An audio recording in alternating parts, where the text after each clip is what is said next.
आप सभी का इस वीडियो में स्वागत है। हमने अपनी पिछली वीडियो में त्रिकोणमितीय अनुपातों यानी ट्रिग्नोमेट्रिक रेशियोज का अध्ययन किया था। आज इस वीडियो में हम त्रिकोणमिति के अनुप्रयोग पर आधारित एक दिलचस्प उदाहरण देखेंगे। एक गिलहरी 30 मीटर लंबे खंबे के शीर्ष बिंदु से बंधे तार, जो कि अच्छे से तना हुआ है, के सहारे जमीन से ऊपर की ओर चढ़ रही हैं।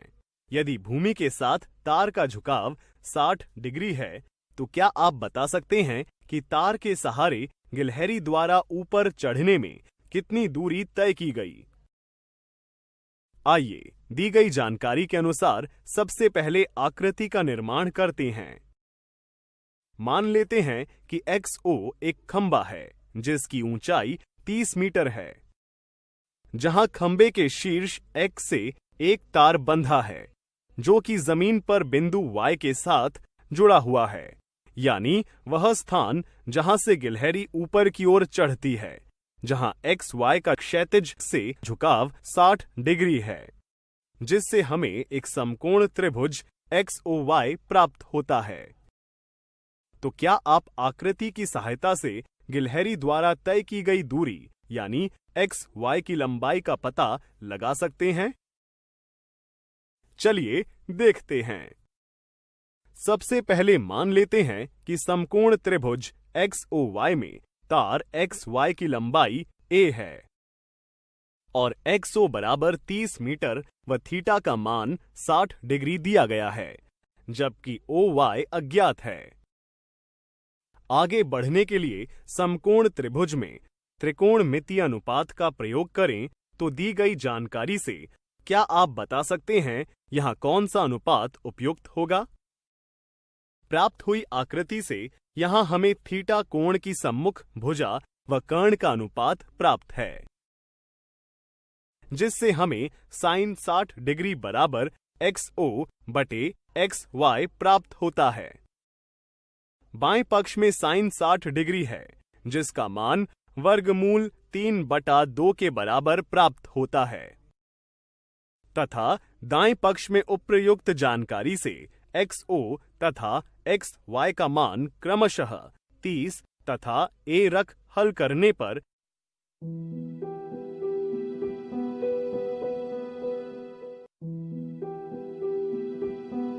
a का मान 20 वर्गमूल 3 प्राप्त होता है।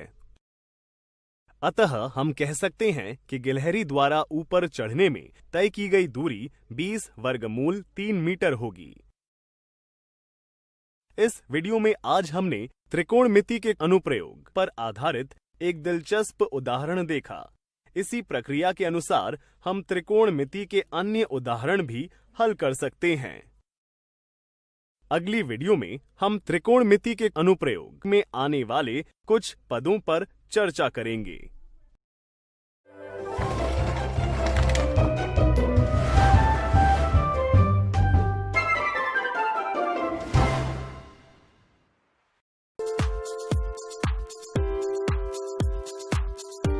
आप सभी का इस वीडियो में स्वागत है। हमने अपनी पिछली वीडियो में त्रिकोणमितीय अनुपातों यानी ट्रिग्नोमेट्रिक रेशियोज पर आधारित एक दिलचस्प उदाहरण देखा था। आज इस वीडियो में हम त्रिकोणमितीय अनुपातों का प्रयोग करते समय उपयोग में आने वाले पदों दृष्टि रेखा, दृष्टि बिंदु, उन्नयन कोण तथा अवनमन कोण के बारे में जानेंगे। तो चलिए इन पदों पर चर्चा करते हैं। जब कोई व्यक्ति अपनी दृष्टि यानी बिंदु O से किसी वस्तु के शीर्ष बिंदु P को देखता है, तो इन दोनों बिंदुओं को मिलाने वाली रेखा OP को दृष्टि रेखा यानी कि लाइन ऑफ साइट कहते हैं। अतः हम कह सकते हैं कि जिस बिंदु से वस्तु P को देखा जाता है उसे दृष्टि बिंदु यानी कि पॉइंट ऑफ विजन कहते हैं। यदि कोई वस्तु P व्यक्ति की आंख यानी बिंदु O से होकर जाने वाली क्षैतिज रेखा यानी कि हॉरिजॉन्टल लाइन OQ से ऊपर की ओर है, तो व्यक्ति द्वारा उस वस्तु को देखने के लिए क्षैतिज रेखा के सापेक्ष जितने कोण से उसे अपनी दृष्टि ऊपर उठानी पड़ती है उस कोण को उन्नयन कोण यानी कि एंगल ऑफ एलिवेशन कहते हैं। अर्थात चित्र की सहायता से बता सकते हैं कि दृष्टि रेखा और क्षैतिज रेखा से बने कोण POQ को उन्नयन कोण कहा जाता है। तो क्या अब आप बता सकते हैं कि अवनमन कोण यानी कि एंगल ऑफ डिप्रेशन किसे कहते हैं?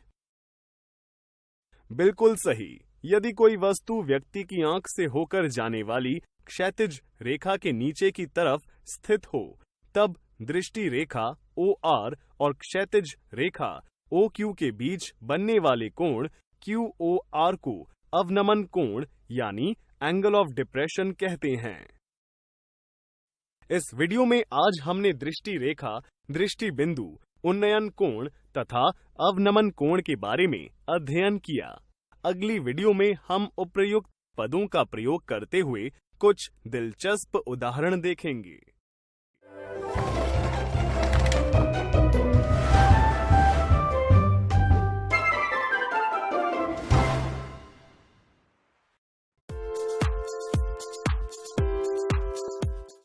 आप सभी का इस वीडियो में स्वागत है। हमने अपनी पिछली वीडियो में दृष्टि रेखा, दृष्टि बिंदु, उन्नयन कोण तथा अवनमन कोण के बारे में अध्ययन किया था।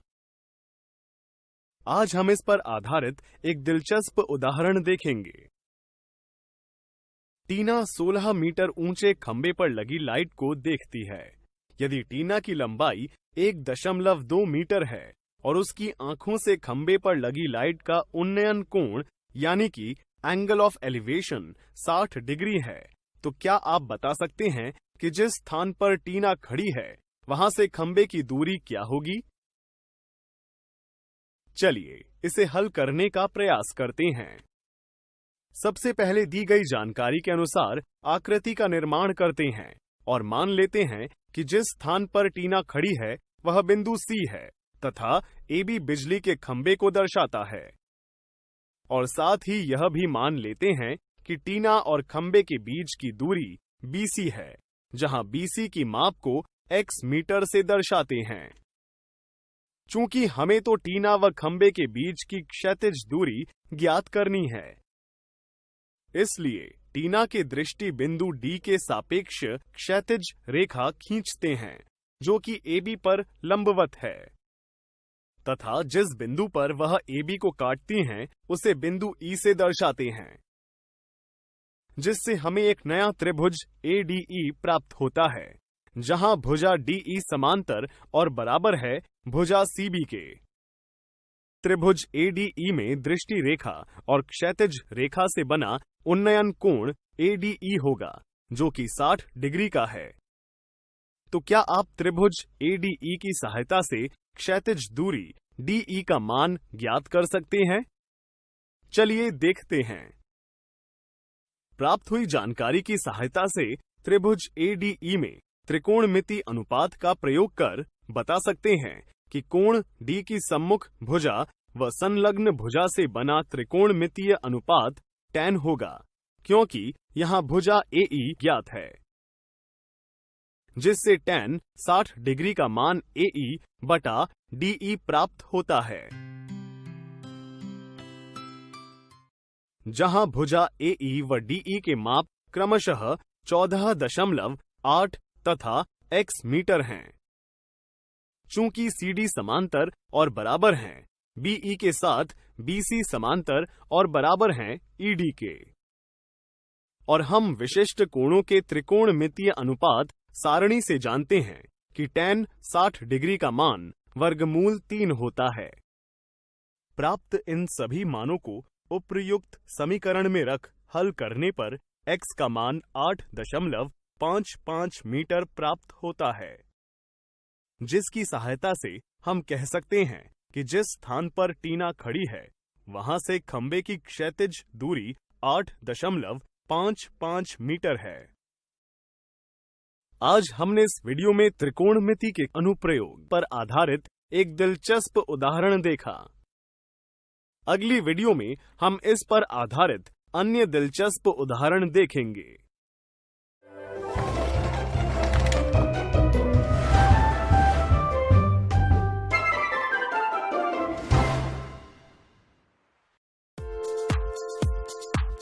आप सभी का इस वीडियो में स्वागत है।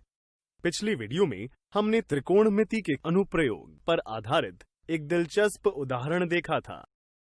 आज हम त्रिकोणमिति के अनुप्रयोग पर आधारित अन्य दिलचस्प उदाहरण देखेंगे। एक पेड़ की शाखा पर बैठा पक्षी जमीन पर एक चूहे को देख रहा होता है। उस समय अवनमन कोण 30 डिग्री होता है, परंतु जब चूहा 20 मीटर पेड़ की ओर चलता है तो कोण 45 डिग्री हो जाता है। तो क्या आप जमीन से वह ऊंचाई ज्ञात कर सकते हैं जहां पक्षी बैठा है? आइए दी गई जानकारी के अनुसार आकृति का निर्माण करते हैं। मान लेते हैं कि mn जमीन से पक्षी की ऊंचाई है, जिसे h से दर्शाते हैं, तथा पहली स्थिति में जहां पर चूहा बैठा है उसे बिंदु P से दर्शाते हैं। उस स्थिति में शाखा पर बैठे पक्षी की दृष्टि रेखा व क्षैतिज रेखा से बना अवनमन कोण 30 डिग्री होता है। आकृति को देखने पर हम पाते हैं कि PM समांतर रेखाओं LM और PN की एक तिर्यक रेखा है। अतः इस स्थिति में हम कह सकते हैं कि कोण LMP और कोण MPN एकांतर कोण है, इसलिए वे बराबर होंगे। तथा दूसरी स्थिति में जब चूहा पेड़ की ओर 20 मीटर दूरी तय करता है तो अवनमन कोण 45 डिग्री हो जाता है। मान लेते हैं कि बिंदु O से N की दूरी x मीटर है, जहां दृष्टि रेखा व क्षैतिज रेखा के साथ बना अवनमन कोण 45 डिग्री का होता है। अतः उपर्युक्त दोनों स्थितियों से निम्न आकृति प्राप्त होती हैं। चूंकि हमें तो जमीन से पक्षी की ऊंचाई ज्ञात करनी है, तो चलिए त्रिभुज MNP पर चर्चा करते हैं। त्रिभुज MNP से देख सकते हैं कि भुजा MN का माप h तथा भुजा NP का माप 20 जमा x होगा। अतः समकोण त्रिभुज MNP से प्राप्त हुई जानकारी व त्रिकोणमितीय अनुपातों की सहायता से tan 30 डिग्री का मान MN बटा NP प्राप्त होता है। tan 30 डिग्री में भुजा MN व NP का मान रख हल करने पर h का मान 20 जमा x बटा वर्गमूल 3 प्राप्त होता है, जो कि पूर्ण हल नहीं है, क्योंकि यहाँ x का मान अज्ञात है, जिसे समीकरण 1 से दर्शाते हैं।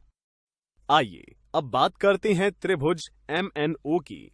तो त्रिकोणमितीय अनुपात की सहायता से हम देख सकते हैं कि tan 45 डिग्री का मान MN बटा NO होगा, जहां चित्र की सहायता से समीकरण को हल करने पर h बराबर x प्राप्त होता है, जिसे समीकरण 2 से दिखाते हैं।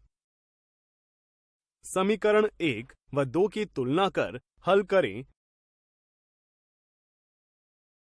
तो h का मान 20 बटा वर्गमूल 3 घटा 1 प्राप्त होता है, जिसका परिमेयकरण करने पर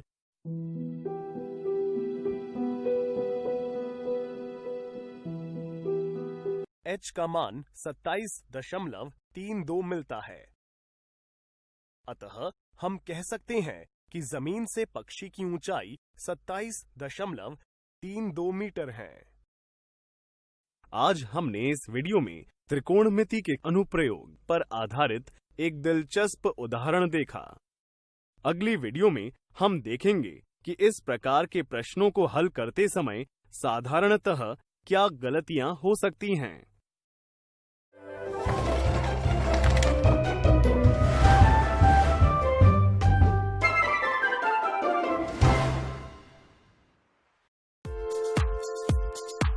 आप सभी का इस वीडियो में स्वागत है। आज हम देखेंगे कि त्रिकोणमिति पर आधारित प्रश्न को हल करते समय साधारणतः क्या गलतियां हो सकती हैं।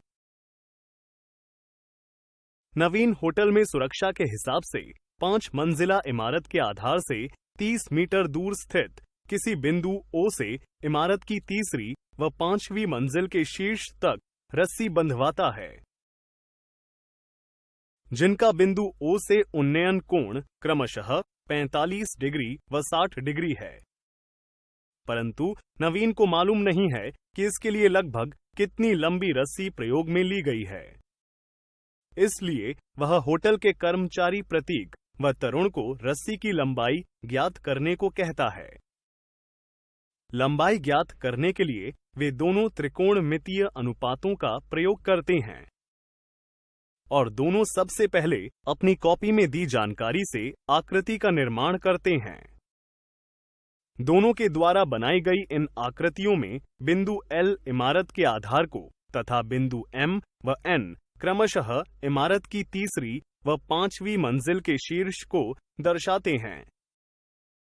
तो बताइए इनमें से कौन सी आकृति सही है? यदि आप पहली आकृति को सही मान रहे हैं तो यह गलत जवाब है, क्योंकि प्रतीक ने तीसरी मंजिल पर उन्नयन कोण MOL बराबर 45 डिग्री तो सही चिन्हित किया है, परंतु पांचवी मंजिल का उन्नयन कोण गलत चिन्हित कर दिया। हम जानते हैं कि उन्नयन कोण दृष्टि रेखा और क्षैतिज रेखा से मिलकर बनता है। इसलिए पांचवी मंजिल का सही उन्नयन कोण NOL बराबर 60 डिग्री होगा। अर्थात हम कह सकते हैं कि तरुण द्वारा बनाई गई आकृति सही आकृति है। तो चलिए इस आकृति पर चर्चा करते हैं, जहां उसे OM व ON की लंबाई ज्ञात करनी है। सबसे पहले वह समकोण त्रिभुज OLM को लेकर OM की लंबाई ज्ञात करने का प्रयास करता है, जहां त्रिकोणमितीय अनुपात के प्रयोग से cos 45 डिग्री बराबर OL बटा OM मिलता है, जिनके मानों को रखते हुए हल करने पर OM का मान 42.42 मीटर प्राप्त होता है। यानी हम कह सकते हैं कि बिंदु O से M तक रस्सी की लंबाई 42.42 मीटर होगी। इसी तरह वह समकोण त्रिभुज OLN पर भी चर्चा करता है और त्रिकोणमितीय अनुपात cos 60 डिग्री बराबर OL बटा ON प्राप्त कर उनके मानों को रखते हुए हल करने पर ON का मान 60 मीटर प्राप्त करता है। अर्थात हम कह सकते हैं कि तरुण द्वारा बिंदु O से इमारत की तीसरी व पांचवी मंजिल से रस्सी की लंबाई क्रमशः लगभग 42.42 मीटर व 60 मीटर ज्ञात की गई, जो बिल्कुल सही है। आज हमने त्रिकोणमिति पर आधारित प्रश्न को हल करते समय होने वाली गलतियों के बारे में जाना।